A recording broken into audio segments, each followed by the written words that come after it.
lest there be in any of you an evil heart of unbelief in departing from the living God. But exhort one another daily, while it is called today, lest any of you be hardened through the deceitfulness of sin.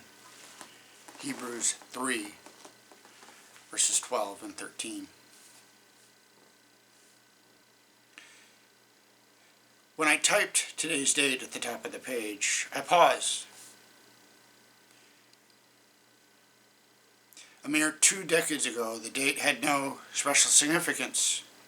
It was just another Tuesday.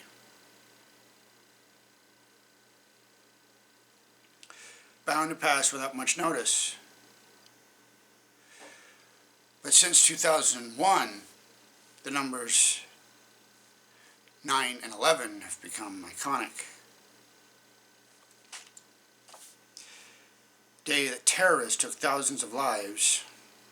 Well, they flew airplanes into the 2 towers of the Pentagon and crashed in a field in Pennsylvania. While there have been many horrific acts of mass murder throughout history, what happened that day was relatively new to the Western world, because it was an open attack on the home soil of the most powerful nation on earth. An absolute game changer. The world would never be the same again.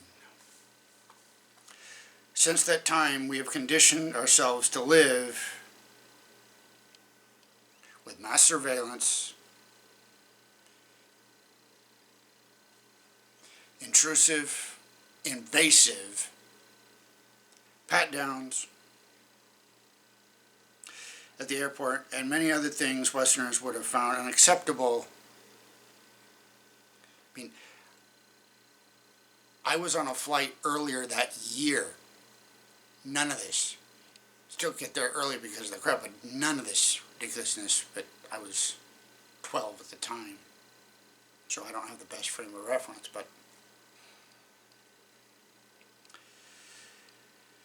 it also changed patterns of church attendance. Immediately following the attacks, and this is common with these type of events, Katrina 20 years ago and the like, church numbers swell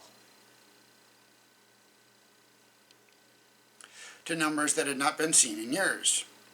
Interest in Bible prophecy spiked dramatically, and evangelistic halls were full of people seeking answers because many sensed that there was likely something more behind the attacks than a simple act of war. It was, in many ways, a turning point. Prior to 9/11/01, it was hard for people to imagine how many of the scenarios laid out in the book of Revelation could happen anytime soon. After the towers fell, however, there was a renewed awareness that some of the biggest changes to world circumstances can happen overnight. In a matter of weeks, however, many of the new faces began to disappear as life returned as best it could to what it was before, and people became engrossed in their routines. Fear-based interest in the church waned. It is too bad those people did not stay. One of the key functions of the church is to make sure we never accept the pain of this sinful world as normal.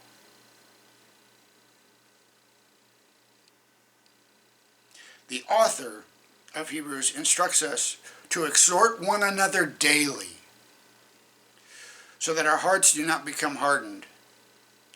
This happens in a Bible-based church community where the gospel remains as vivid and powerful in quiet times as at times of global distress.